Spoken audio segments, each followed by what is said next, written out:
Yeah.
seat. Have a seat. Oh, very good. Ryan.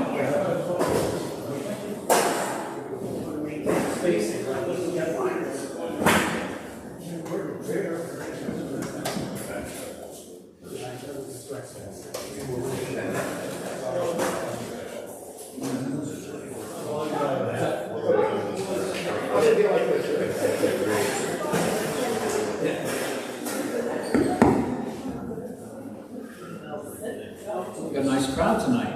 Joe, why don't we blow you folks out? Well, that was our guest speaker tonight. Good to hear. One of us running the camera. Hope so.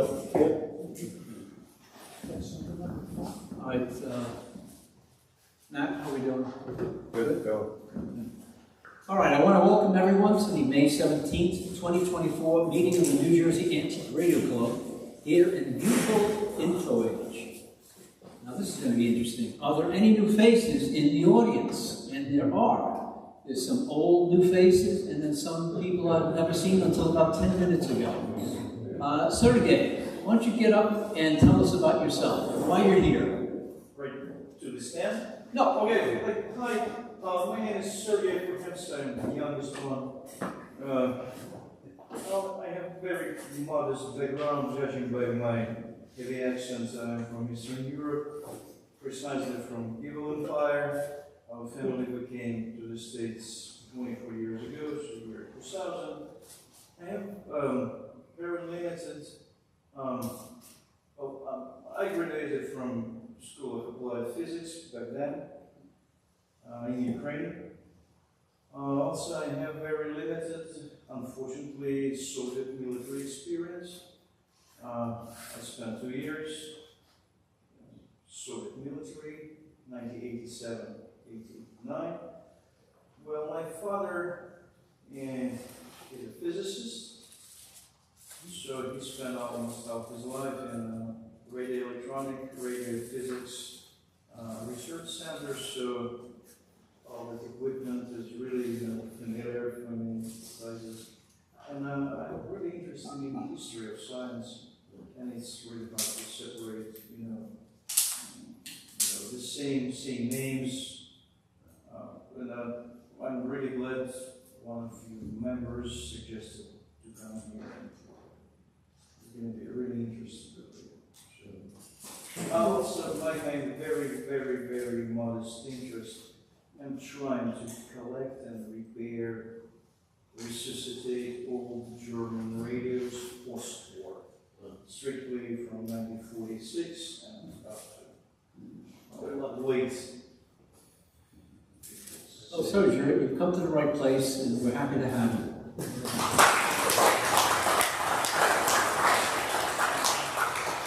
Right, and we see some former members who've come back to the fold, and we're very happy to see Walter. Stand up, say hello, Walter.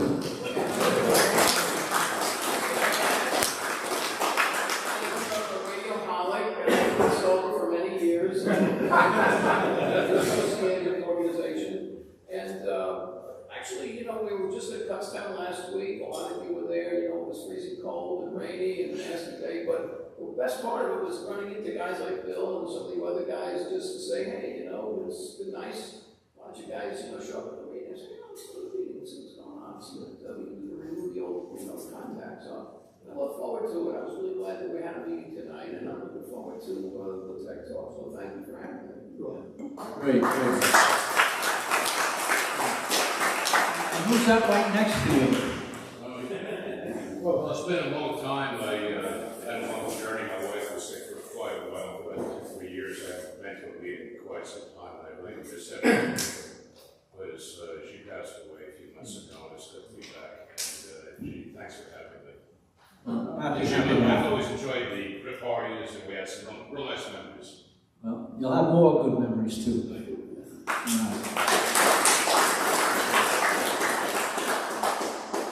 Okay, moving on to infirmary report. The only big one I have is Dave Sika, and I did speak with him today, and he's meaning to come out. He was actually trying to go to K-Town this past weekend, couldn't make it, and he meant to come tonight to our meeting, he just can't make it neither. So it's a long journey, long process for him to recover, but you know, he's sounding very positive. So we look forward to seeing our webmaster and our broadcaster editor come back to see us again. And he was able to put out the newsletter this week, so please read it and understand it. So. Is there anyone else I should know about should be on the infirmary reports? Good, silence, that's what I want to hear. Good. Okay. All right, on to old business. JE Auction Services had their April 20th auction at the Jackson Firehouse. I and a few members attended. How did it go, Darren? Went pretty well. We had a decent turnout. It was a little light. And a lot of good deals were gotten by many, and a lot of really good deals were gotten by some. And as always, we try to keep a nice balance of quality stuff, not a lot of garbage. We'll be announcing an upcoming auction soon. We have some stuff in the works which we're going to get. Okay. Why don't you talk about the White Room too at Cape Town?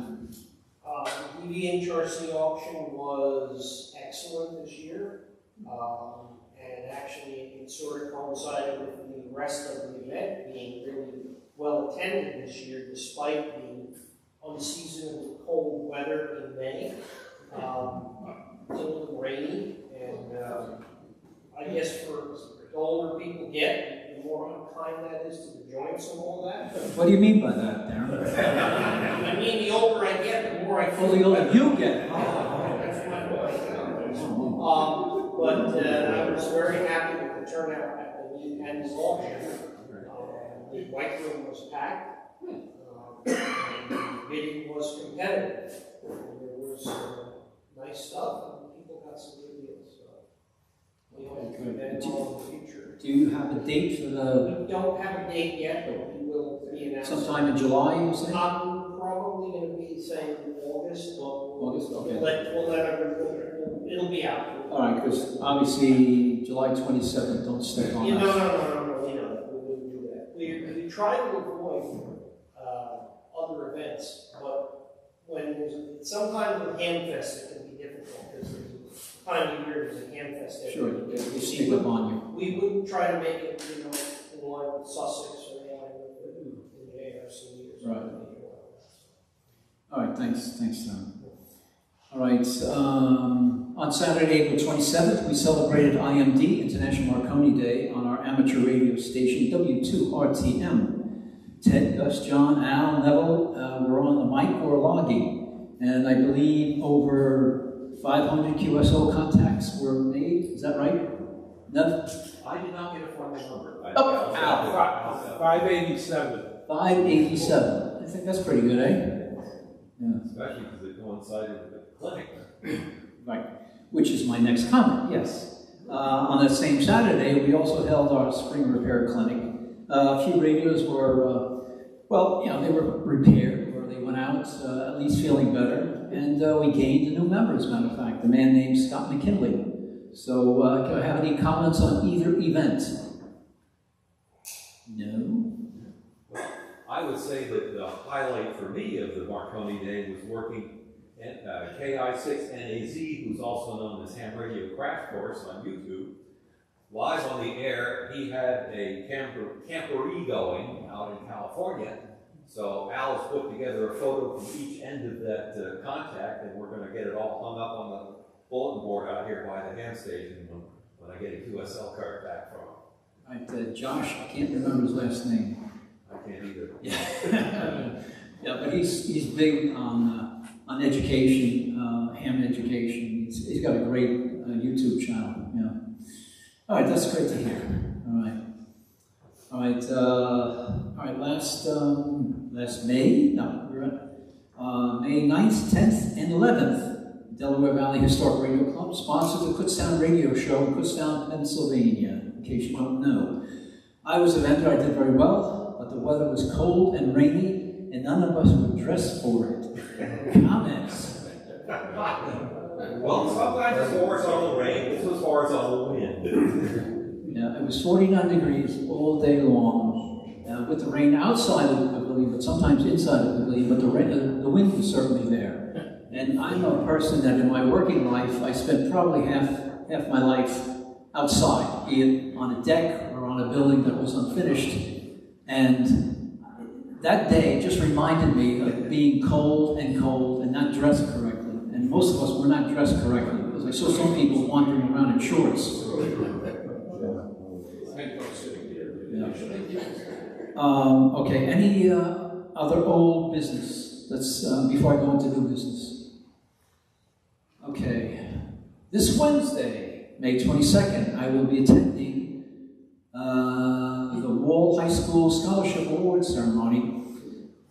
As you know, our club gives a $1,000 award to a student who is going on to study in the STEM, S-T-E-M. Come on, guys. What does that stand for? Science, technology, engineering, and mathematics. Oh, you guys are so smart. That's great. I'm proud of you. And you thought you were going to stop us. No. Give us another shot. There's one more.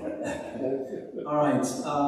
The instructor, Daniel Leonard, who chairs the Pre-Engineering Academy at Wall Township High School, has chosen Kylie Trainer as the Emeritus Award winner this year. Her GPA is 4.25, and her class ranking is 8 out of 217 graduates. Her essay will be in next month's broadcaster, and I received an email this morning. She will be attending, guess where? Princeton University in this fall. So maybe we can invite her to attend a meeting when she's a freshman there. We've got an in there for with Professor Mike. And she will be majoring in chemical engineering. So I look forward to presenting her this Wednesday with a check for $1,000. Yes? Where's that going to be? Say it again? Where's it going to be? The presentation? Wall Township High School.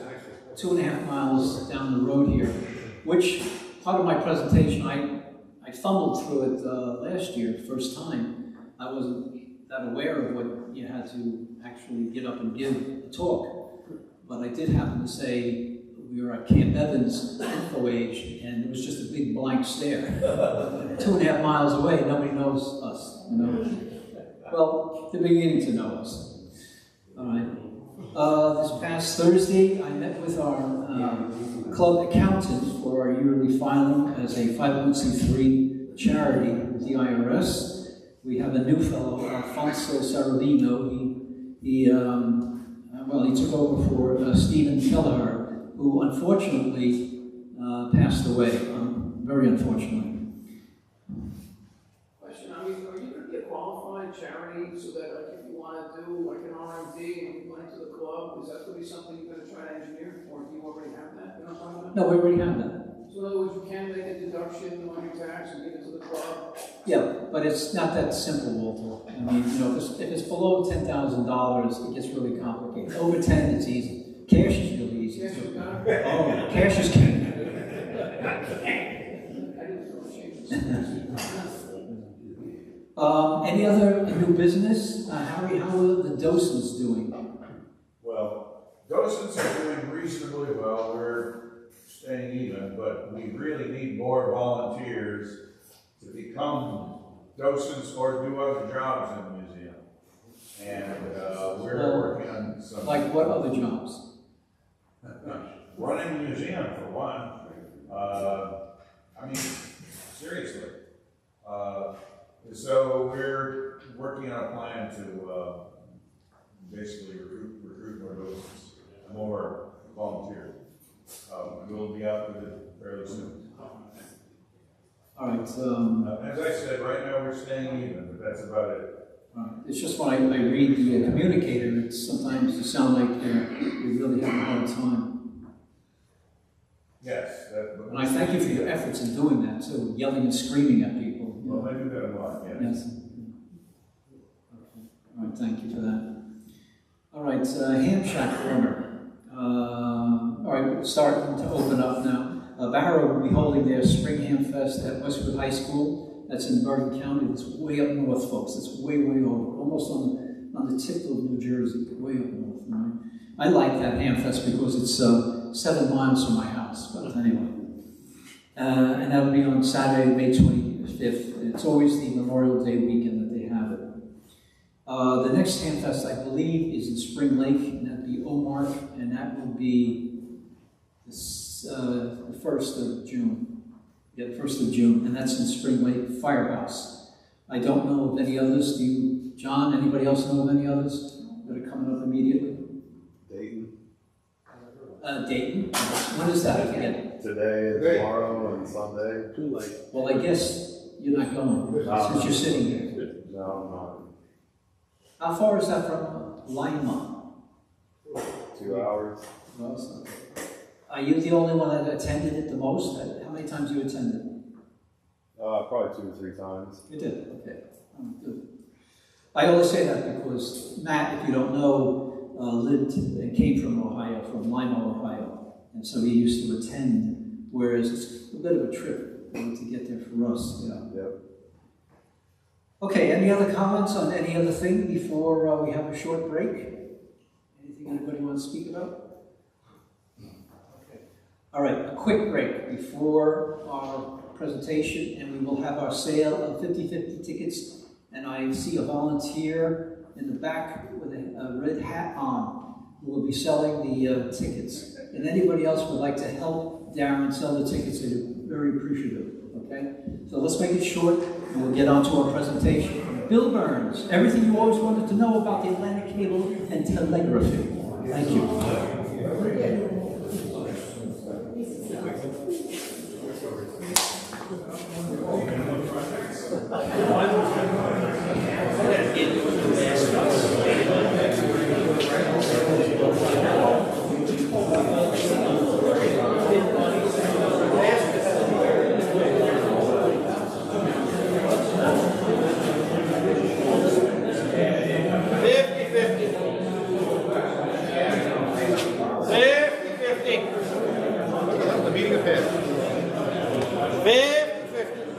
Gotta be in it to win it.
how it works.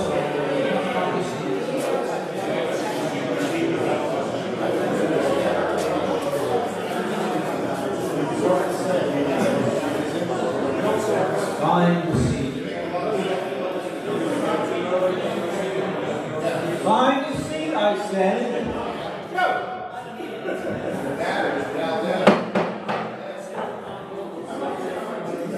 You still have to find the seat.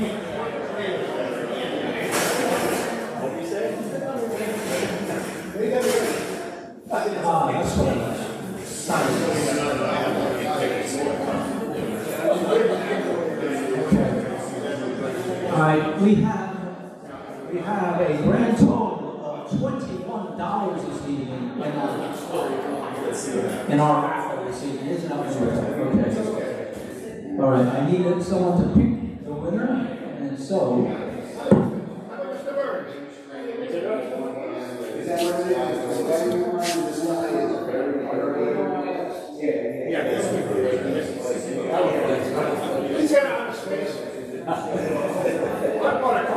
All right, for a grand total of $21 this evening, the winning ticket will be picked by Bill Burns from Hempstead, New York, Long Island.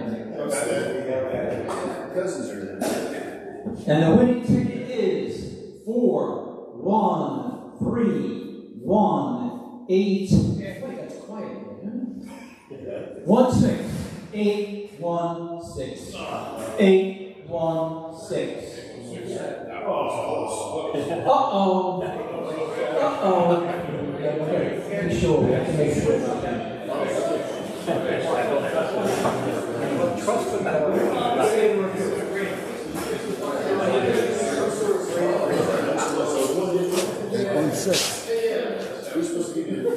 You're an honest man. Thank you very much. There's your $21. It'll pay one toll, one way.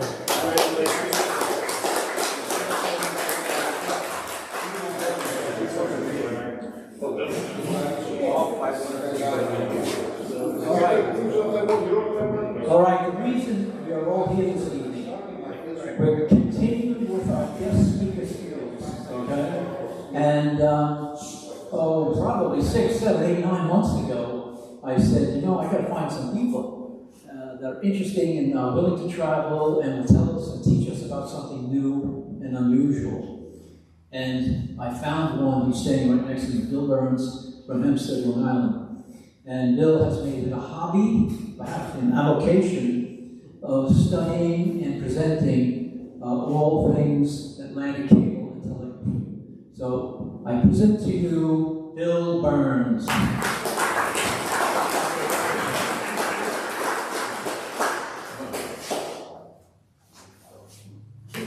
Thank you, Rich, for that nice introduction. I thought it was. Yeah. As we were able to tell, I'm not from here. I grew up in England and a degree in electronic engineering. I worked for BBC Overseas Services for 3 years in the late 60s, where we had communications with Ascension Island, our transmitter over one of the cables. And then in 1970, I met Mary, who's sitting in the second row there, and she imported me to New York in 1971. I've been there ever since. And I got interested in the cable history from my background in electronics and the BBC, and a general interest in the history of electricity. And I actually found a piece of cable at an auction, and it was the 1857 first attempt at the Atlantic cable, and it was made in Birkenhead near Liverpool, which is about 30 miles from where I grew up in England.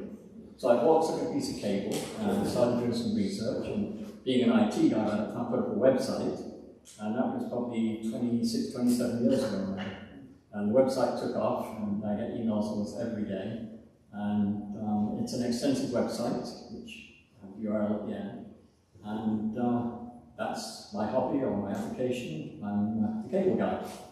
So tonight I'm going to talk about what it says there, cable versus wireless, which is perhaps a little bit harsh. It's really cable and wireless, and how they operated together and in opposition to each other.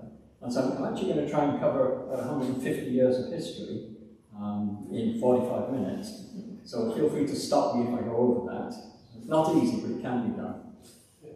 So we can start with just a brief overview of the first section. So this is just, you don't need to read all of this. This is just the first 53 years of undersea cables.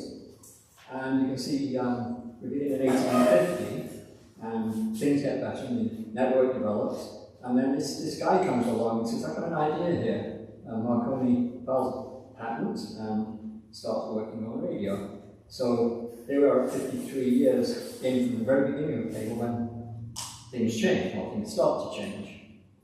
So this is a souvenir of the 1850 cable. But landline telegraphy, as we know, was introduced here by Samuel Morse and in Britain by Cook and Wheatstone. And availability was in the 1840s. So we had landline telegraphs in a lot of places by then. So the next step was to connect countries separated by an ocean, and this posed a whole new set of challenges. The first problem being insulation, and the other problem being when you lay it under the sea and up to shore, you can have hazards like rocks. So this cable was laid in 1850 between Dover and Calais, and it worked for long enough to prove that signals could be transmitted across that 20-odd miles of the channel. And this was important because the proprietors had a franchise with the French government that required them to get a signal through it by a deadline. And they didn't have time to armour the cables. This was just a 1/4-inch diameter, a strand of copper in the top, yes, one strand of copper in the centre, gutta percha insulation, which is a tree resin, and they had to put lead weights on it to hold it down. So anyway, it worked for a couple of days and then failed mechanically. So they came back the next year, and you'll see a radical difference here. Because here's a cable which will be familiar to anybody that was working on cables until the late 1950s, 100 years later. And this is an armoured cable. It has 4 copper conductors, so 4 circuits. And this was a commercial success. So that really started the boom in undersea cables, but mostly short cables. They laid them from England and Wales over to Ireland, and from England and Scotland over to the continent, and among various countries of the continent. But the big challenge was the Atlantic, of course.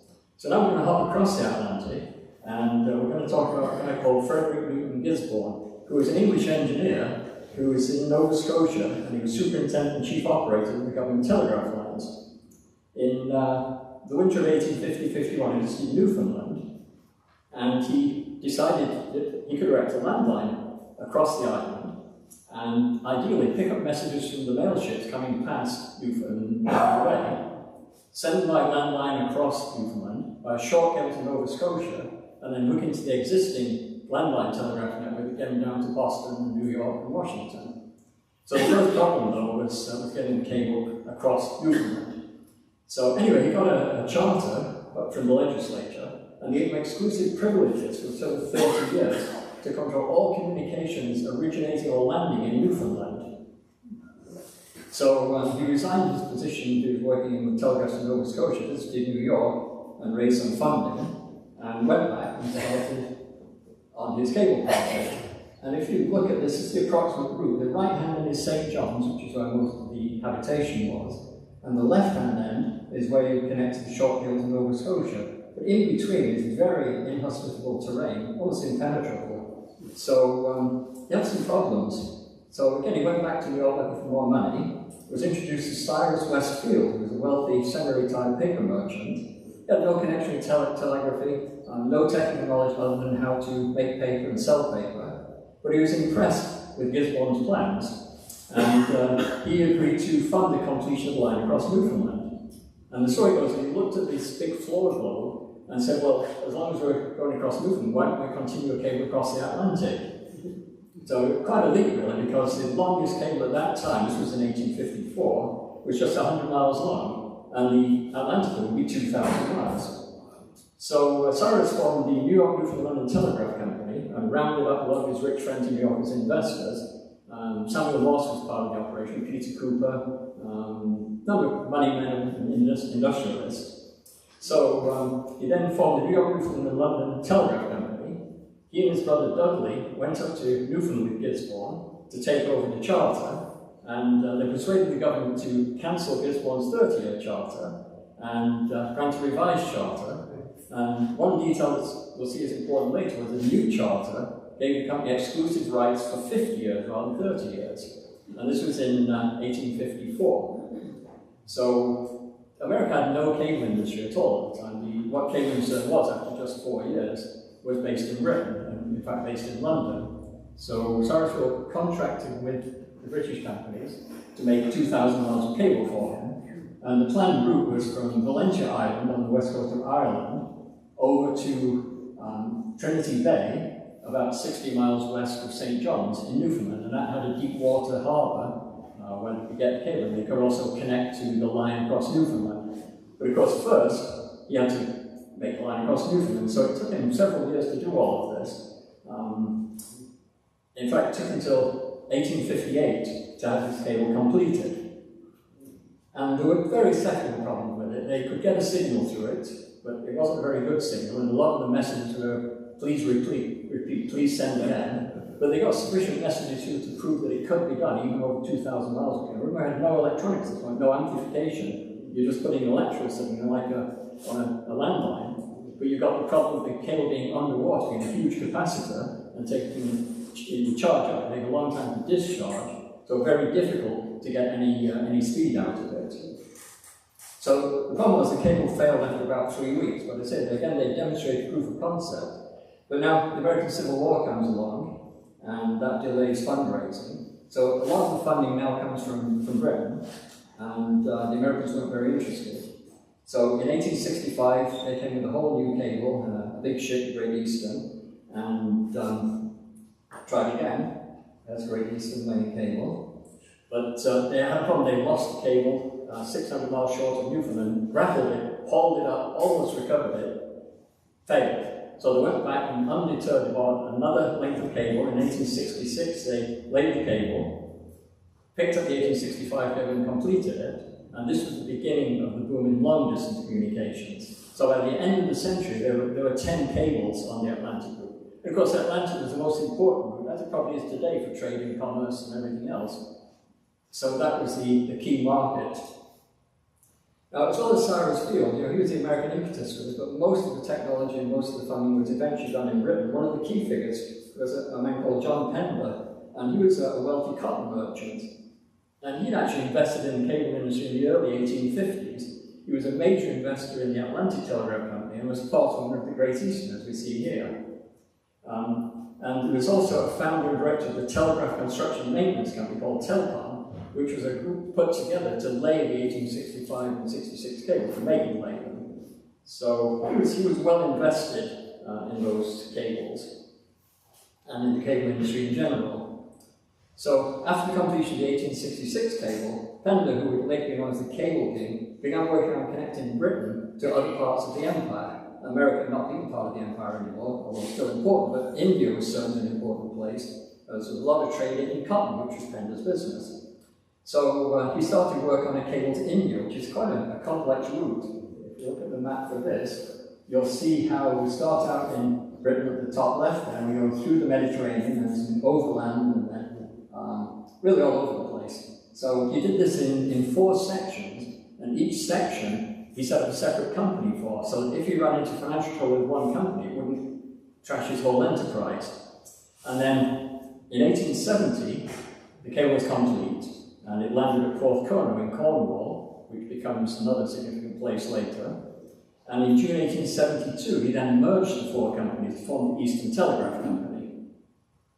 And then he extended his network to Singapore, Vietnam, Hong Kong, China, Australia, hooked up Australia to New Zealand, Portugal to Brazil, ran a cable down the east coast of Africa, and then one down the west coast of Africa. And this is all in the 13 years after he formed his group company.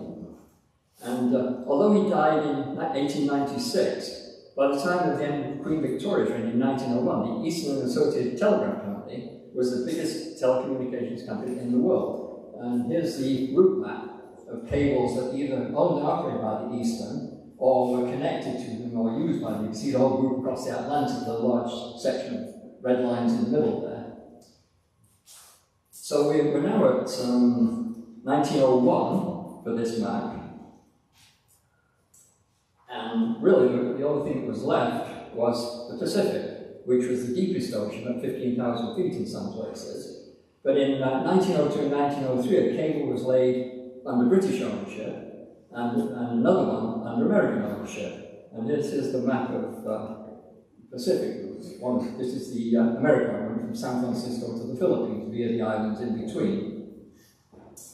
So now we're at 1903, and this is really the pinnacle of the cable industry at that time, because they've really covered the world at this point.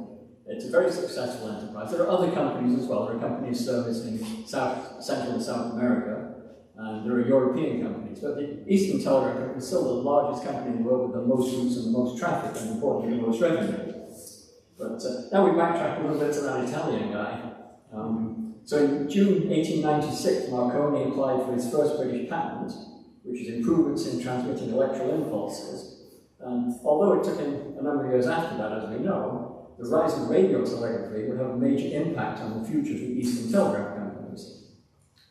In 1897, Marconi formed the Telegraph and Signals Company to exploit this patent, but in Britain, all communications were regulated by the Post Office, which was the telecoms authority as well as the mail delivery, and they wouldn't allow him to provide services. They wouldn't give him a license to do that, but it didn't prevent Marconi from putting his equipment on ships. So in April 1900, he founded the Marconi International Marine Communications Company, and he got a new patent that year for a method of reducing interference by tuning. This was a novelty at the time. Of course, you were sending really a broadband signal, you were sending spot, and he worked out ways to tune the signal. So that was really the arrival of radio. Here we are. So in 1902, he sends a signal across the Atlantic, and he sends that from Poldhu in Cornwall, which is next door to Porthcurno, where John Pender's cables were landed. And it's literally about a mile away. And sadly, all that remains today are the concrete foundations for the towers.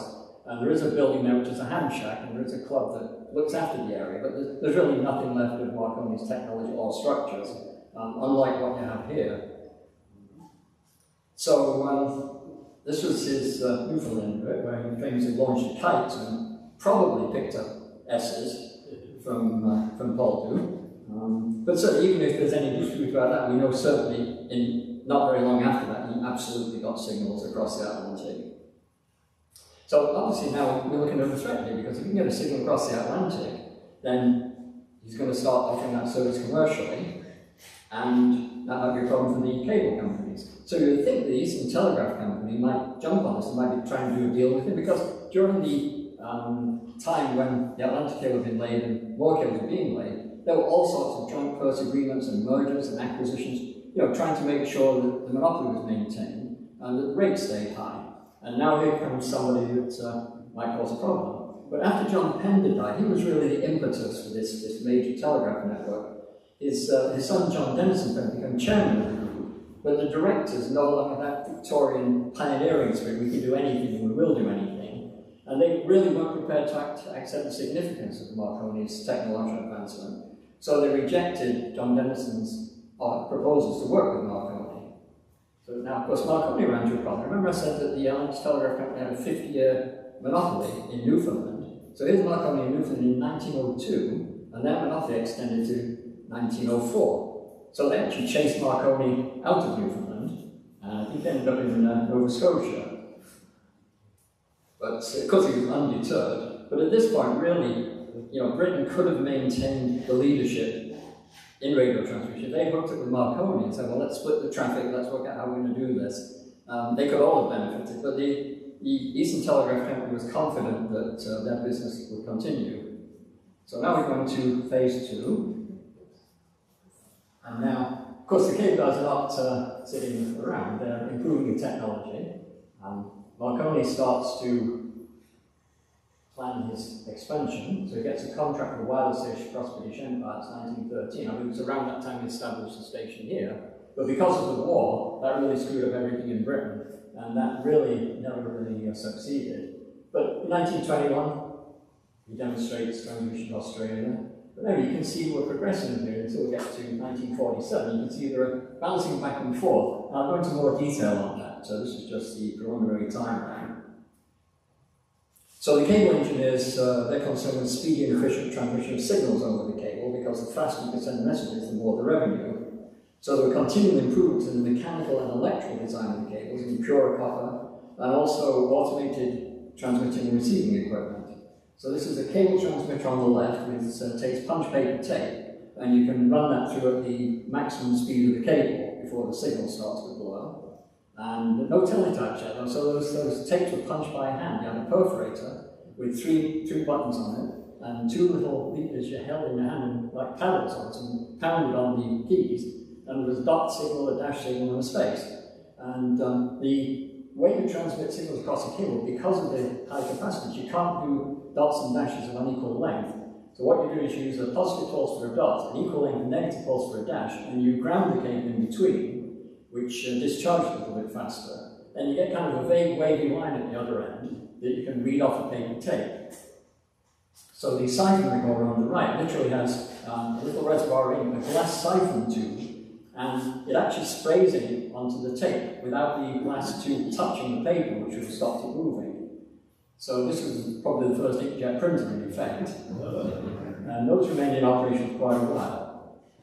They also developed ways of multiplexing the cable. Mechanically, you have rotary multiplexers that could chop the signals and then reassemble at the other end. And there were, I remember, still no electronics, okay, so everything was done electromechanically. You had relays which would take the tiny signal pair off the cable and boost it up enough to operate on a landline.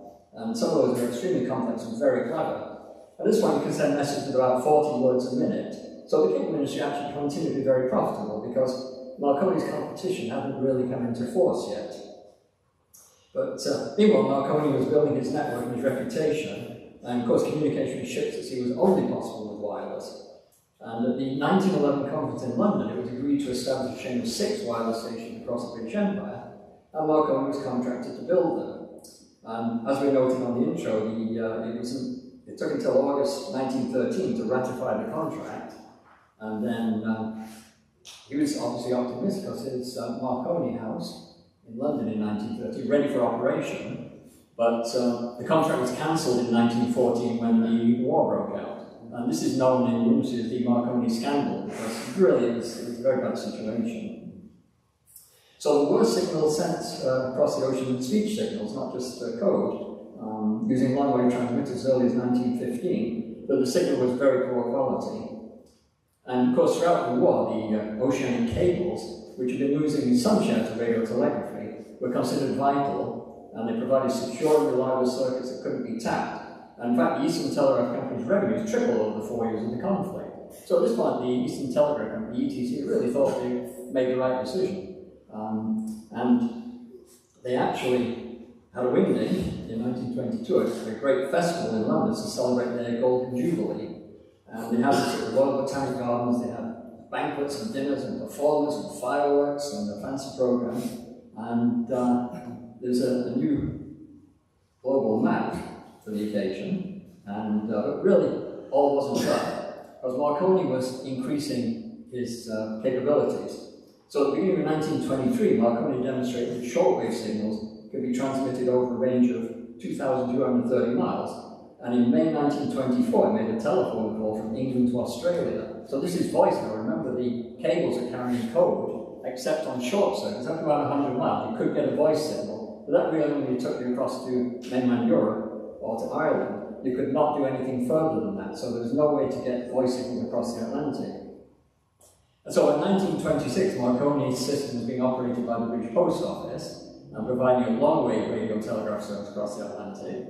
And in 1927, the first radio telephone link was established across the Atlantic, and public service was opened by the GPO in Britain and AT&T. And AT&T's transmitter was at RCA Radio Central at Rocky Point, Long Island. Again, no tracing of that anymore, but it looked like this. That's the equipment room. So the opening of the first transatlantic shortwave circuit in 1928 was soon after the start of the long-wave service, and then additional shortwave circuits were established in 1929. But the cable guys hadn't been sitting around. They could see their revenue starting to dwindle. So they worked out how to provide inductive loading on the long cables. Tunnel had been developed. And with inductive loading, you can balance out the capacitance and you can increase the signal speed. So from the 40 words a minute that you managed at best some years before, they were now to 400 words a minute by 1928. And that's the Marconi's radio network. and the loaded cable, there's a loaded cable, which really has, it's pretty standard cable design. You can see some of the ones I have here later. But you've got the copper conductor, you've got the loading wire, you've got the insulation, you've got the arm ring, and that's what most cables look like. But with a loaded cable, they were now able to get voice over somewhat longer distances. So you can now get telegraphs within 400 words a minute across the Atlantic at this point, and a little faster. So the Eastern Telegraph Company was still finding it difficult to compete with Marconi's wireless voice service, and at the end of 1927, John Denison Pender had to go to the British government to try and save his country from total collapse. You could see their revenues dwindling, and the situation wasn't going to get any better. So the government invited the Eastern Telegraph Company official to a series of meetings, but for some reason didn't invite anybody from Marconi. So John Denison Pender would not give up. He arranged a private dinner with Andrew Weir, who was the chairman of Marconi's wireless telegraph, and they negotiated and agreed that a merger between their companies could be implemented only if the government handed over control of its beam radio network to the combined operations. So the Postal Service actually owned the beam radio network that Marconi developed, and they said, well, without that, we can't do a joint effort. So it took a while to get through the government committees, and sadly, John Denison Pender died before this was completed. But now we're at the beginnings of cable and wireless. And so in 1929, they set up a new holding company, Cable and Wireless Limited, and a new operating company, Imperial and International Communications Limited. And keeping the family dynasty going, John Denison Pender's eldest son, John Cuthbert Denison Pender, was appointed joint managing director of both companies, so it's still very much a family business. So at this point, people thought with the success of radio transmissions, people thought the cables are obsolete, and that's been said a number of times, and always incorrectly. But of course, wireless transmissions had lack of security and often poor quality, so that left customers uneasy, and cables and wires continued to share the market. But now, of course, we're into the 1930s, and we have the Great Depression, which lasted up until the outbreak of the war, so things were getting tough all over. In 1934, they changed the name to Cable and Wireless, and that company name remained with us until 2010. And this is where it originated. So one of the major manufacturers, the Telegraph Construction Maintenance Company, they made the Atlantic cables and laid them, and they're popularly known as Telcom, which if you had to get the branding expert into, they'd probably charge $1 million to make the company a Telcom, but everybody just used it back in the 1860s. Telcom's competitor was Siemens Brothers in Woolwich on the River Thames. Telcom was at Greenwich, just down the river, just up the river. And in 1936, those two companies merged to form Submarine Cables Limited, based at this site. And Alcatel is still on this site today. That site's been in operation cable business for 150 years. Alcatel makes electronic equipment there. No longer make any cables. You can see there a cable being loaded out onto a cable ship. But some of the original buildings are still there, and that site is still making cable equipment. So that was 1936. And then in 1938, the government cancelled its beam radio contract and sold the assets for £2.4 million of the shares to Cable and Wireless. So now the British government had equity in Cable and Wireless, not just a proprietorship of some of the assets.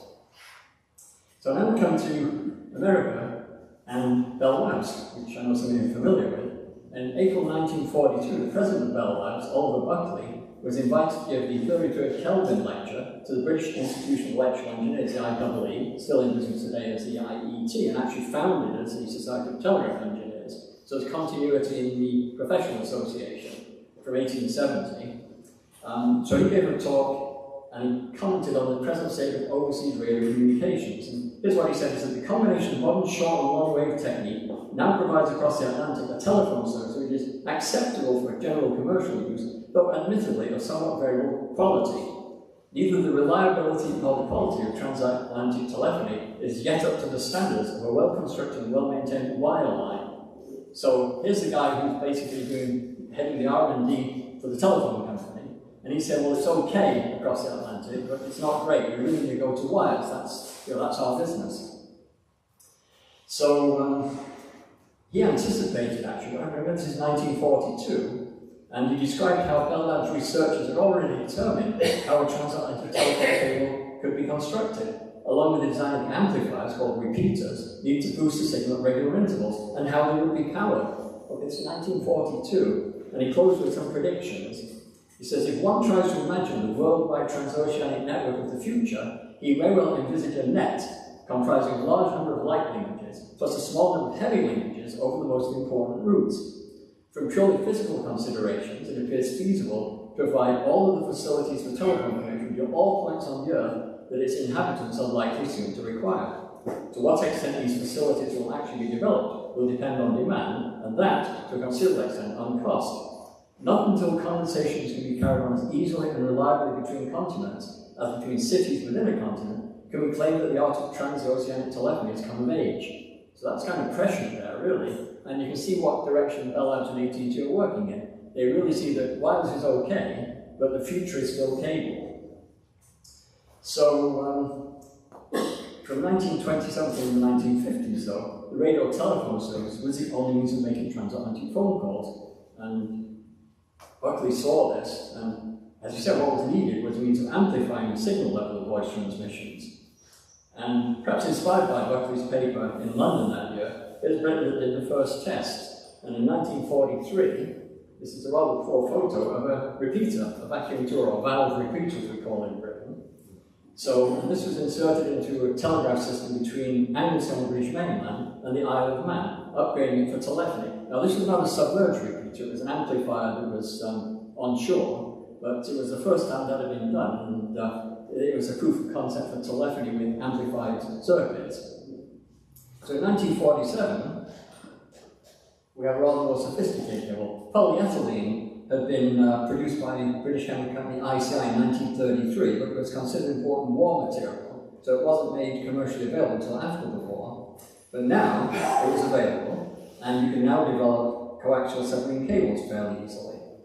And Telecom, again, developed the first coaxial cable in 1947. It was laid between the UK and Germany and contained an improved amplifier. But in 1947, as war politics comes along, cable and wires was privatised. All the company's domestic assets were transferred to the post office, so cable and wires itself was now responsible only for international communications. So now we're getting into the modern era, almost, we're getting to 1950, and it is a period of major change, because what we see is the introduction of repeaters, artificial satellites, first telephone cable across the Atlantic, more satellites, a high capacity cable, now reflector satellites, and another cable, and Telstar.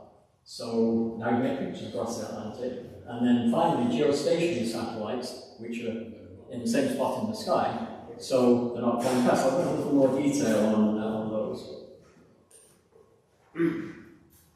So here's TAP 1. So AT&T had been thinking about Buckley's work also, Buckley's proposal also, and they were planning a transatlantic telephone cable. This is in the early 50s already. So again, about 8 or 9 years after Buckley proposed it. And the cable we called TAP 1, Transatlantic Telephone 1. And in 1953, there was a contract between AT&T, the British Post Office, and the Canadian Overseas Telecoms Corporation. And that was in order to do TAP 1. And the plan was from Oban in Scotland to Clarendon in Newfoundland, which happened to be on the same site, or the same bay in Newfoundland, where the Atlantic cables had been landed. So you're towards the eastern side of Newfoundland still. You've got still the rest of Newfoundland. You've still got to get across Nova Scotia. So that was at Clarendon. And then there was an overland cable to the south coast, kind of looking like Lisbon's route that we saw from the early 1850s. And then the 270-mile cable to Nova Scotia, and then you're connecting into the existing reasonably high-speed land circuitry. So this is TAP 1, and there's a piece of that over there if you'd like to see it later. And again, it's an armored cable, it has a copper conductor, but it also has a separate copper ring around it, and that's to carry the power, because if you're putting repeaters into a cable, you've got to power them. And TAP 1 was designed as two 2,000 mile cables, 4,000 miles total, because the repeaters they developed were unidirectional. They couldn't work in both directions at the same time, so we'll just make two cables. Each cable had a repeater every 20 miles, so 200 repeaters altogether. 3 vacuum tubes in each repeater, designed by Bell Labs and made by Western Electric to very high standards and tested as far as possible. and there was not a single failure in any of the electronic circuitry in the entire design life of Tap 1. So the way you power them is you pretend they're Christmas tree lights, you put them all in series, and you put 2,000 volts in at each end, so you've got 4,000 volts DC, and each repeater taps off its own portion of the voltage, and they all carry the same current, so you can run the entire system on a high voltage, low current, instead of what we think of between low voltage, high current, run them in parallel. So this was a very clever way of doing it. But then you say, well, what if there always is, what if one of the repeaters fails? They have an automatic bypass circuit built in, and if a repeater failed, it was bypassed. This, of course, would change the characteristic of the cable a little bit, but that could be tweaked at the short end by the equipment. So those repeaters were designed and made by Western Electric also, but the British companies also made some repeaters, and those were used across Newfoundland and over to Nova Scotia route, and those were bidirectional repeaters, so you only needed one connection. In fact, this is a repeater from Tap 1. Now this may look like a nice little piece of electronics. This thing is 6 feet long, okay? And it's a steel housing with glands at each end for the cable to come. They have to be waterproof, and then the equipment. And the extent they took this to, the vacuum tube. I have one of the vacuum tubes. It's not a plug-in tube, it's a wire-ending tube, which is soldered onto the board. And so that's another point of failure in it. And as I said, there were no failures at all here. So the cables were laid in 1965 and 1956 using the post office cable ship Monarch. And this is how they spliced cables back from the early days. We're now 100 years after the first Atlantic cable almost. And you bring the cable up on the deck, because you're laying the cable in sections, and you actually lay a shore in it, which has heavier arms. You put it on a buoy, and then you splice onto that the deep sea, and you run it down, and then repeat that at the other end. So at some point you have to make splices. And so what they do is they hold the trans of the cable up on deck and put it in a jig. They unravel the steel strand wiring, like unraveling a rope to splice it. They slice back the insulation layer by layer until they're down to the copper. They do a scarf joint on the copper, solder it together, put the insulation back, add new insulation, seal it all up, and test it from end to end. And it's actually the same way the guys did it in the 1800s, except they had no way of communicating from ship to shore except over the cable.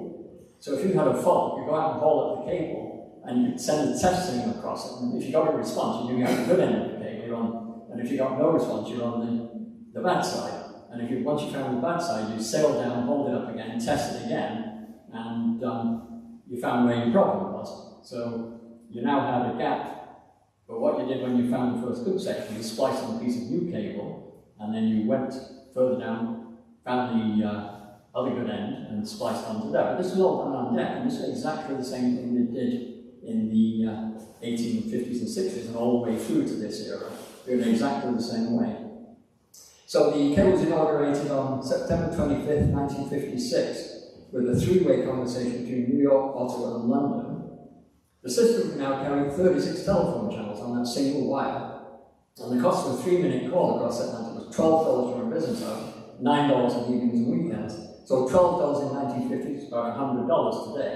Now my older brother moved to Canada in 1963, and we would get one call a year from him at Christmas. And he was running a timer at 2 minutes and 59 seconds. He just hung up in mid-sentence. Okay?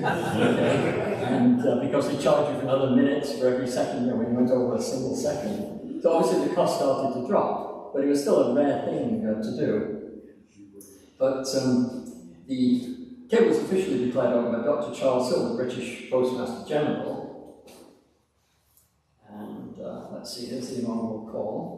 So you can see this is kind of uninspiring for the first transmission of this new technology. It's basically Dr. Hill. Hello, actually it's Theo Craig in New York calling Dr. Hill in London. Good afternoon. And Dr. Charles Hill says, hello. And then Craig says, hello, Dr. Hill. Hello, Mr. Craig. This is Dr. Hill in London. Is that you, Mr. Craig? This is Mr. Craig.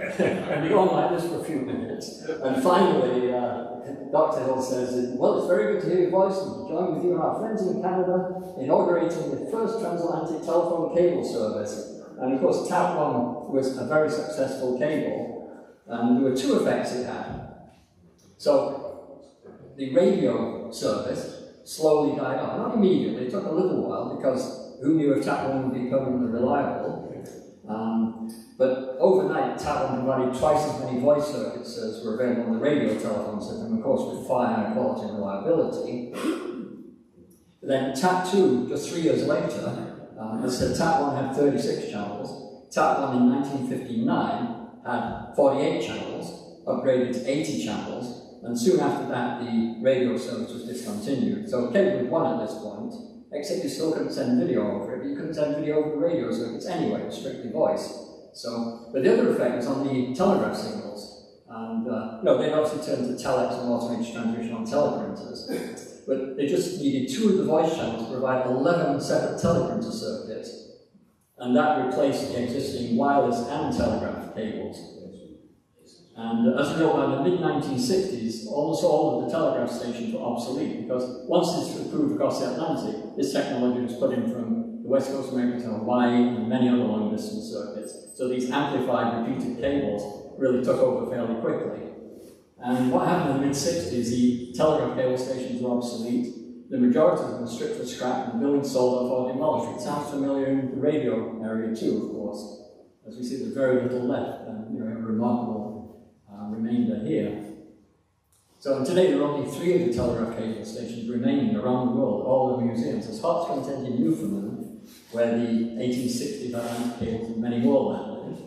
Porthcurno in England, which unlike Poldhu, is a thriving museum because that was Cable & Wireless's headquarters and training tool for many years, and was turned into a museum after it was closed down. And then on Cape Cod, there's the French Cable Station Museum, which was French cable of 1891, which actually mothballed in the 1950s, and then a local group put a foundation together and took it over, well worth a visit if you're up on Cape Cod at all. But now we've got further developments in cable. So in the late 1950s, the British cable manufacturers collaborated with the Post Office to develop 2 major technical advances: lightweight cables for deep water and advanced bidirectional repeaters. So they now have repeaters that can be used on very long cables as well. But now we're in 1961, when the first cable was laid, and wireless is preparing to make a comeback, although not for a little while yet. So backtracking a little bit, we start thinking about satellite.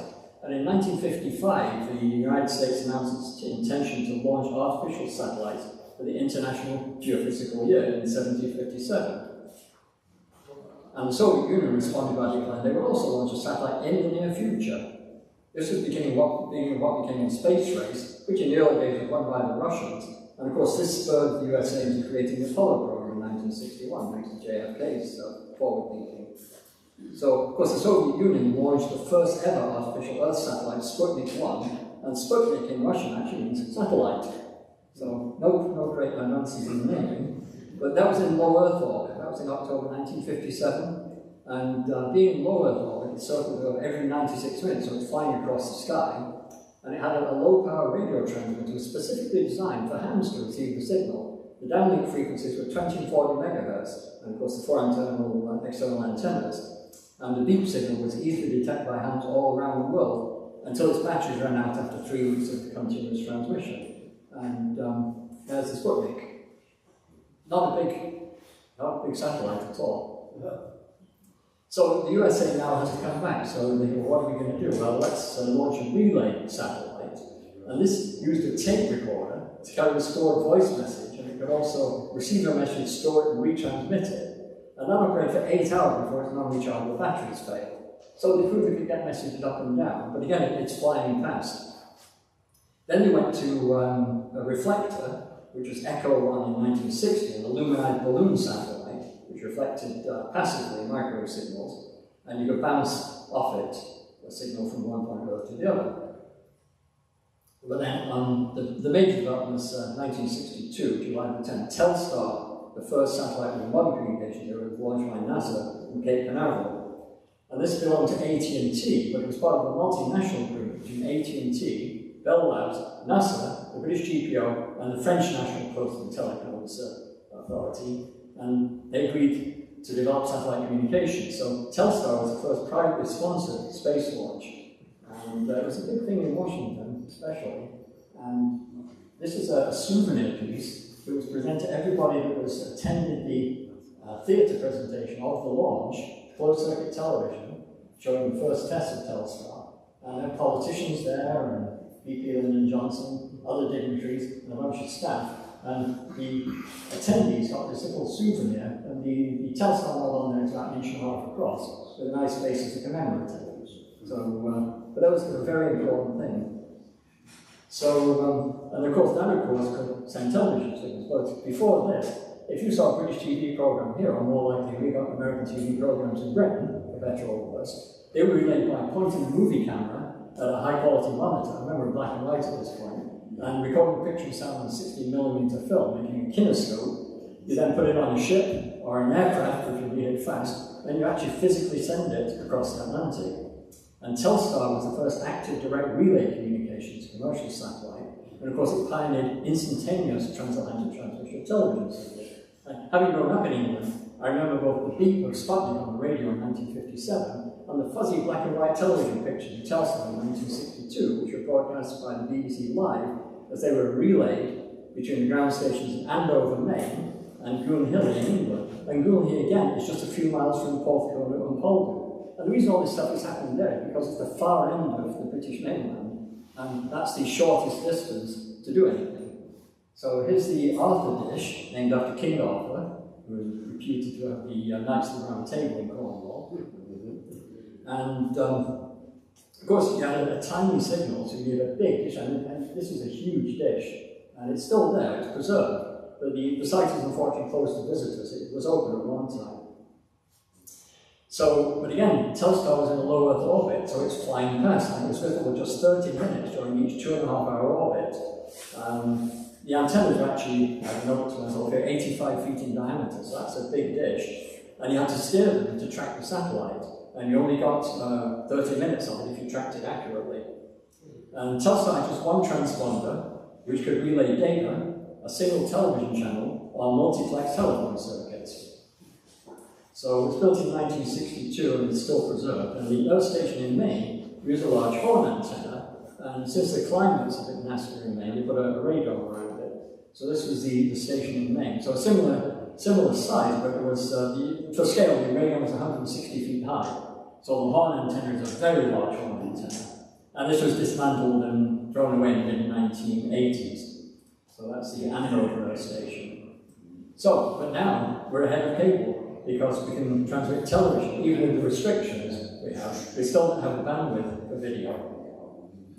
But in Britain, they were improving the technology, and they came up with the lightweight cable, which I have a sample of here. And that cable, still a copper cable, and still with repeaters, but instead of having the heavy arming around the outside, they have a steel stranded member near the centre for strength. Because what they found was you don't really need the arming to prevent damage to the cable, you need it to cope with the stress of lowering 12,000 feet of cable into the ocean hanging from a ship.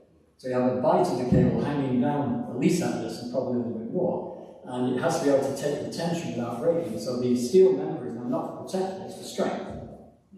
So this is the lightweight cable. So 1961 Cantab, the Canadian transatlantic telephone, had 80 channels, and this was the first thing in the Commonwealth round the world cable. So we used a lightweight cable and had bidirectional repeaters, and then they completed the system with compact across the Pacific and CCOM connecting the Far East. So by 1967, we had a lightweight system covering a good piece of the world. So now we're coming to the final phase of what's going on here. Good. And this is from 1964 to date. So we've got the satellites, but now we're getting to geostationary satellites. And so now we can have a stationary dish to do this. You only need 3 satellites to cover the globe. The cables are providing many more circuits, and now AT&T, Bell Labs and Simplex begin design of fiber optic cables. They do trials on that, and there are trials in Britain and then trials by AT&T, and then we get to the World Wide Web and things happen from there. So let me go into a bit more detail on these steps. So further Atlantic telephone cables followed at short intervals. And in 1966, TAT6 had 4,000 telephone channels. But now we have the geostationary satellites, and since those were in high Earth orbit, they were geostationary relative to the point on the Earth. And they've been proposed by the scientist and science fiction author Arthur C. Clarke in 1944. as you have a note in the Museum of Clark's third law, which is any sufficiently advanced technology is indistinguishable from magic, which is pretty accurate really, because whilst we understand some of what's going on, I'm sure none of us understand everything. So you might as well call it magic, really. But unfortunately, Clark couldn't patent the idea since it was just a concept, he didn't have a model. But he worked out that the satellites would have to orbit 22,000 miles above the Earth, and they would then remain stationary, or apparently stationary, and you can be used to relay voice, data, and television signals. Remember, while they appear stationary, they're actually traveling at, well, the Earth is rotating at 1,000 miles an hour, and the satellite's a lot further out, so the speed of the satellite is quite high. So the first one was launched in 1964, Syncom 3, and that was used for relays across the Pacific, leading with television coverage of the 1964 Summer Olympics. And then Intelsat Corporation, this is now a commercial operation, they launched Intelsat 1, which they called Early Bird, in 1965.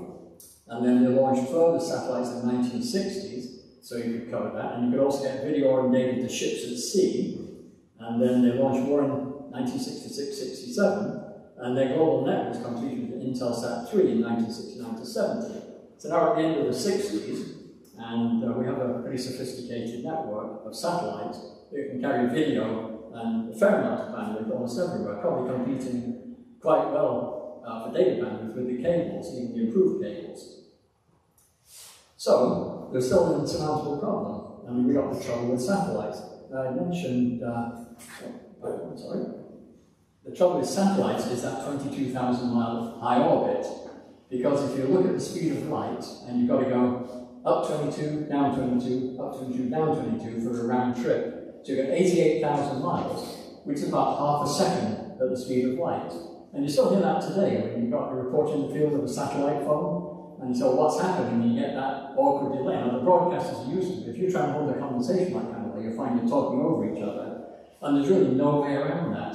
So that's 500 milliseconds. By contrast, a cable had about a 50 millisecond latency, as we call it, so which is unnoticeable. And certainly for data, you know, you lost some bandwidth that way. So what do you do? Well, what does cable do? We think about fiber optics, because fibers were developed. In fact, Alexander Graham Bell experimented with glass tubes, sending light signals through them and detecting them at the other end. So in 1980, the Brits got back into it, and they made this cable and laid it in Loch Fyne in Scotland, and they tested a 5-mile loop of it, and they made a fibre cable between the UK and Belgium, which was short enough it didn't need any repeaters, because they didn't have optical repeaters yet. So, but it showed again that the concept in 1986 would work. But meanwhile, in the USA, Bell and Simplex had their joint venture in 1976 to produce the next generation of transatlantic undersea cables, because they're always planning ahead, because it's like highways. The more highways you build, the more traffic you get. The more cables you have, the more bandwidth you have, the more use they get. So they were always planning ahead for the next generation. Do we improve the cable? Do we improve the electronics? Or do we do both? Or do we go to a completely different concept?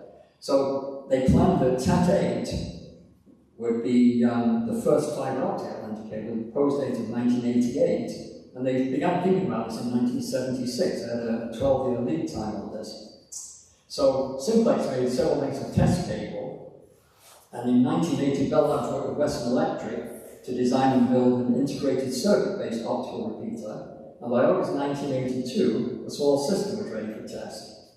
And what they did is they took the cable, 18 kilometers, they inserted a repeater in the middle of it, they went down to Bermuda, about 500 miles north of Bermuda, using their cable ship long lines.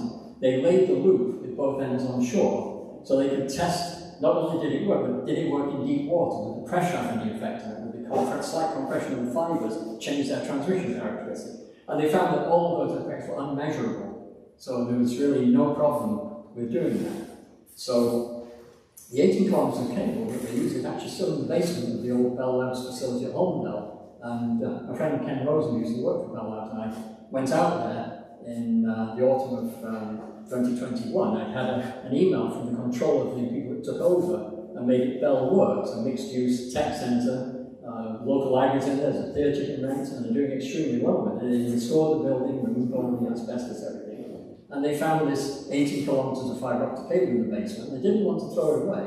So on my site, this is a paperweight, and I have this paperweight commemorating that 1982 test. So they found my website, of course, and I get an email from the controller. It says, we've got the 18 kilometers of cable from the 1982 test. We're not sure what to do with it. We don't want to throw it away, but can you suggest any museums that might like some of it? I basically said to her, well, if you gave every museum 100 feet, you'd still have about 18 kilometers in the basement. So every museum would be interested. I said, however, I would like to see the cable. So I called Ken and said, do you want to go out to Bellwoods with me? And we met up there. Very nice. The controller met us personally. He said, well, let's go down to the basement. And we got the 80 kilometers coiled in just a walled off room in the basement, unfinished. Computer room floor at the time. So he lifts the panel off the computer room floor. There's this cable. And it's just fibre optic, about 3/4 of an inch diameter. Polyethylene is all you can see. So I said, well, can we hack a length off? So he got one of the workmen working on the building, came down with a sawzall. And of course, when you put that in, it just bounces back and forth. So I thought, you have an angle grinder. So let me go get an angle grinder. So he went up and got his angle grinder. We cut a length off. And I said, well, do you have a chop size? Oh, you've got to carve out that chop. Can you cut it in 4-inch lengths? So he cut several 4-inch lengths of them. Ken has one and I have one. And I stripped one back to see the construction on it. So that was kind of neat. So and as far as I know, that's still there. So it's quite a survivor. So that was the sea trap, and then this is the cable. This is the cable piece that I recovered from, or was given by them.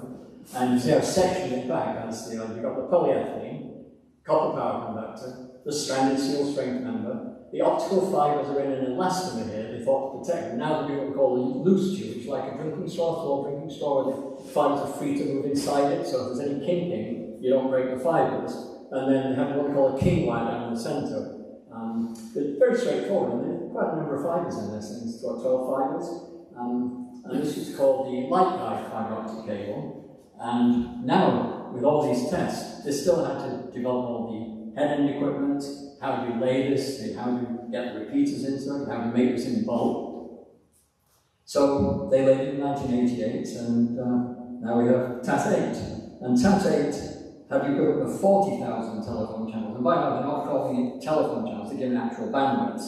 You know, in the early days it was impressive because you first you have one telephone channel, maybe 4 on a short day. Now you've got the equivalent of 40,000 of them. But what's going to happen with all this bandwidth that's now possible? So, in 1989, just a year after TAT8 was laid, Tim Berners-Lee invented the World Wide Web, and everything began to change. The internet had been around for quite a long time, of course. The internet is a network of networks. Remember Oliver Buckley's statement, a net of nets, in 1942. Here we are 46 years later, and here it is. Here's the World Wide Web.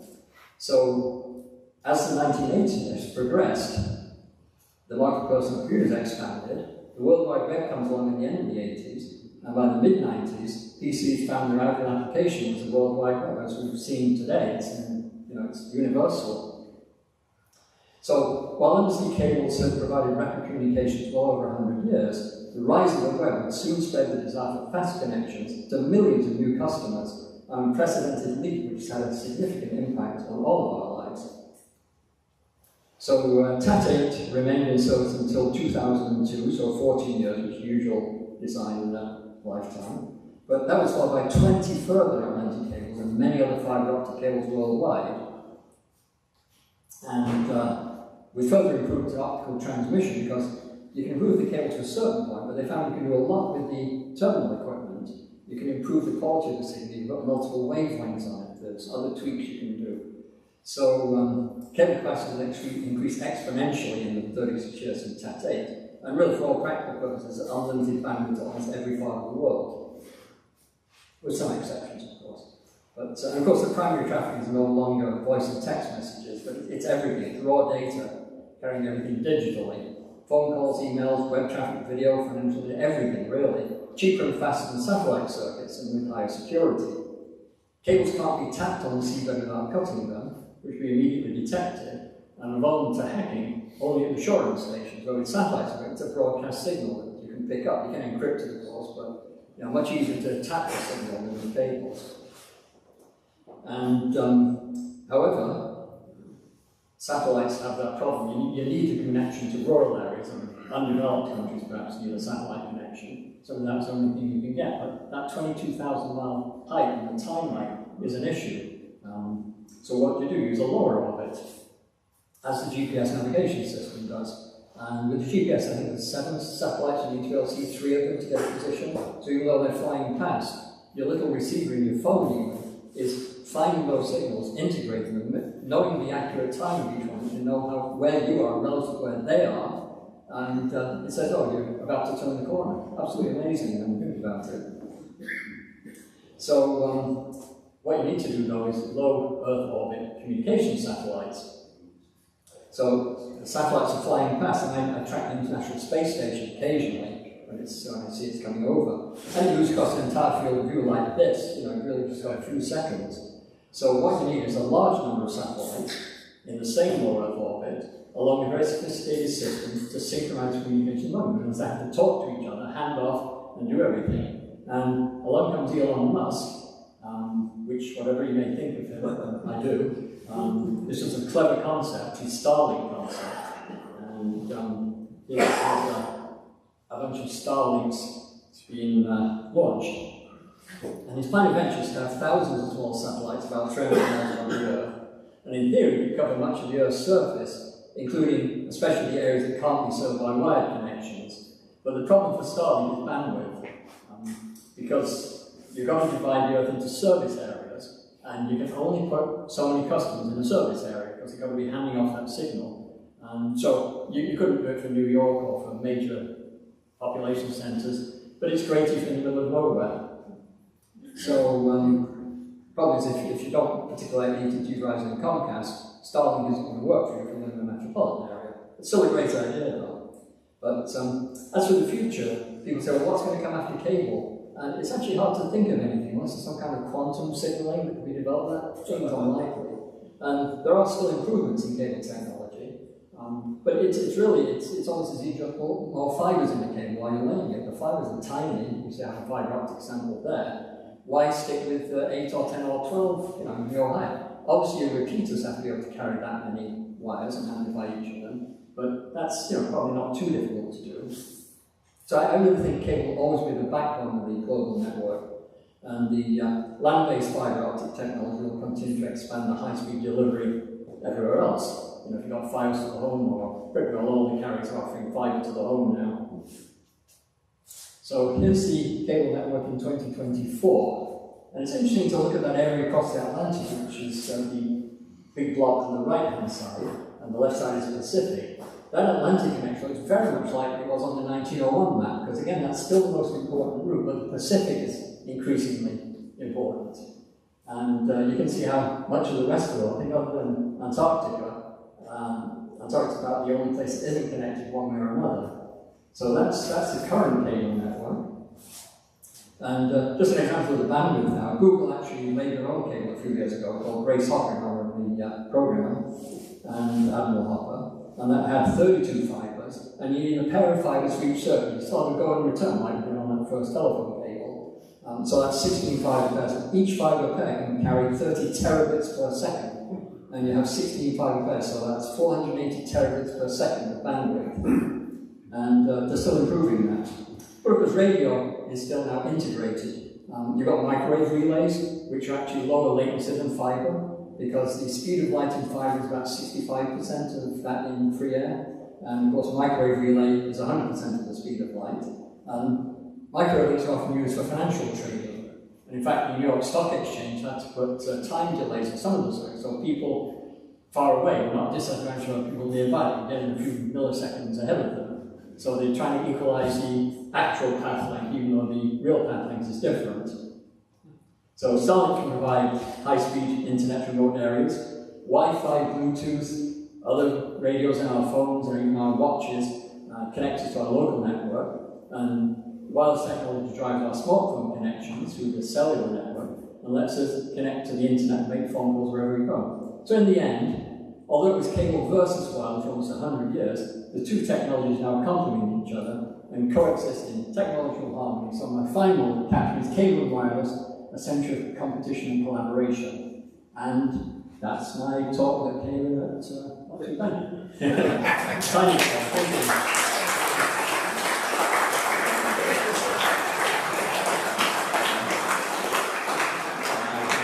I can take questions. Yes? One of the East Coast entry points for the underwater underwater cable is right here on the north end of Manasquan. Yeah, there are a number of them coming to New Jersey. Again, New York's, as it was always, the most important point. So there are a number coming on Long Island. Shirley. And, sorry? Shirley Roman. Yeah, oh, Shirley, right, I'm on Long Island. But there are others too. Yeah, yeah, don't call me Shirley. And even in the early 1900s, the cables coming to Coney Island, not far from where I live, actually, you have a piece of cable cut off Coney Island by a fisherman. And it was a German Atlantic cable of 1901, and it was picked up in about 2015. And I got an email from the fisherman's father, so I can't tell you where he picked it up, because that's like a trade secret of commercial fishermen. But, you know, can we for lunch and show this little crack and tell me what it is? And he brought a length of cable, and I cut it by the steel arming wires had rusted somewhat, but it still had its integrity. And down at the copper, which has got a perch inside, the copper was as bright and shiny as the day it left the factory. So that was the quality of cables as they were made. So that was 115 years after it was laid, it was still carrying a signal. So but that was in Coney Island. If you look at the nautical charts off New York, you can see the cable track. They're just everywhere. They cross each other. Same thing at Nova Scotia and Newfoundland. And they work their way down the coast. As the technology improved, they could go by a longer sea distance. So instead of Newfoundland with a connector, or Nova Scotia with a connector, they came down to Maine, and then Massachusetts, and New Hampshire, and then down to Long Island and New Jersey. That was kind of the progression. So, yeah, so that's the present state of fiber landing points in the area. Rich? There's a famous picture of Tom Pereira in his scuba gear coming out of the surf in Florida. And when I questioned about it, it had something to do with Bill Burns. Yes, well, I had nothing to do with Tom going scuba diving, but Tom's a regular visitor to Florida, and the cables there go from the southernmost point, the southernmost point, where they have the monument there. There's a cable hut next to that, and the cables to Cuba mostly left from there. And in the 1920s, as I mentioned, they developed loaded cables which improved the bandwidth. And they laid a loaded cable from Key West to Havana, and it would carry telephone conversations over a reasonably good distance. And when Tom went scuba diving, he thought he was looking up earlier telegraph cables. And I was able to look at the design of that cable. No, this is a 1926 telephone cable. And of course, it was no longer in service. It had been out of service for a long, long time. So Tom pulled the length of it, and he said he used his oxygen tanks at about 3 times the rate normal by trying to cut that with a hacksaw. And if you look at some of the arming on these cables, you probably wouldn't want to cut with a hacksaw. There's a reason angle grinders were invented. So that's Tom and the scuba cable. In the back there. When did the original 1950, the telephone cable that was laid across the Atlantic, when did that fail off? When did they? That was in service, I think, let's see, late in 56, I think in the mid-60s it was, because what it is, the newer cables come on with more capacity. Right. And eventually, even though the cable's working perfectly, it doesn't pay to maintain it. So basically, it didn't fail like this. Exactly. I don't believe any of the modern cables have ever failed enough to be taken out of service. One or two of them had to be repaired, perhaps, which you do by taking out a cable ship, dropping a grapnel down to the seabed, dragging them across the cable and holding it up. And then splicing a new piece in. But I don't think there's been any failures other than mechanical failures caused by ship's anchors and trawlers breaking the cable, mostly near shore. But most of the problems you hear about, that's the cause for them. The cable itself is extremely high reliability. Just one more.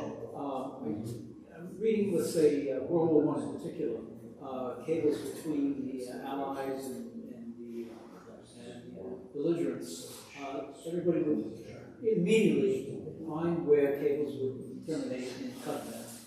Yes, you would think, right? I mean, in theory, cables are protected under international law. That goes by the boarding water.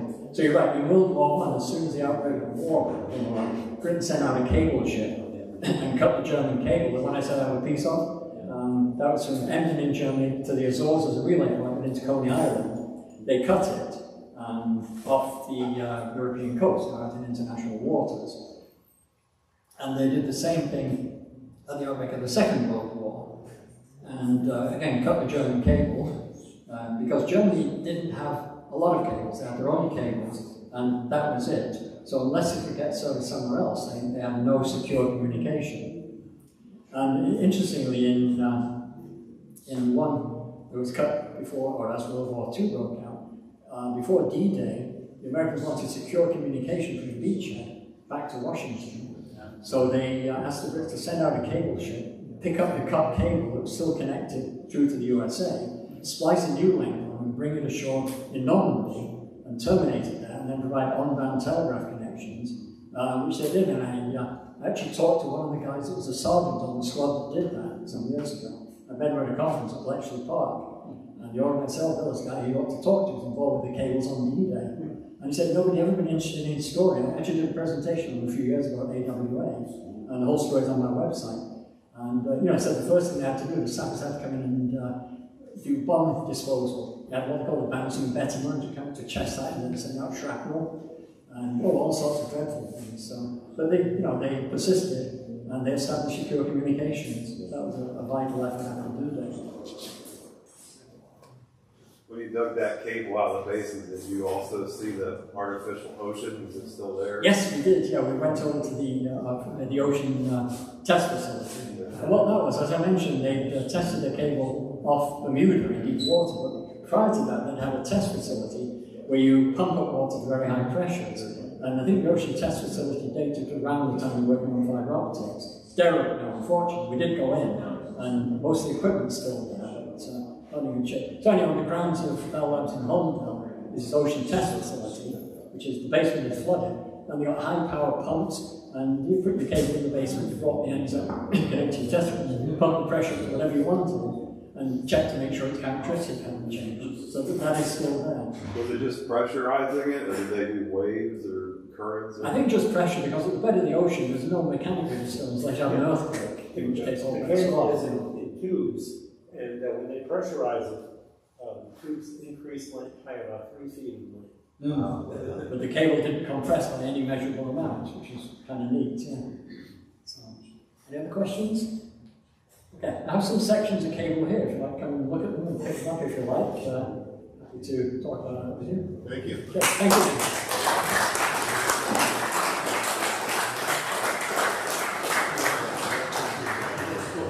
All right. How about another round of applause with Amazing.